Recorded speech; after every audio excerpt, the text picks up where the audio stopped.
Hello, my name is Carlos Mairena. My teacher name is Lizzie Johanna. And today will talk about my daily routine. I usually wake up at 7 o'clock in the morning. Then I get ready and I go to work. At 9 a.m. I am always very busy at my job. After that, I finish my responsibilities and I leave the office at 6 o'clock in the afternoon.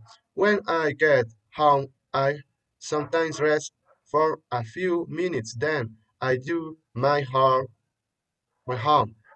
or from 7 p.m. to 9 p.m. at night. I always try to stay focused on my studies after I finish my home or, or I have dinner at 9 p.m. Finally, I usually watch a movie or a series at 10 o'clock before I go to sleep.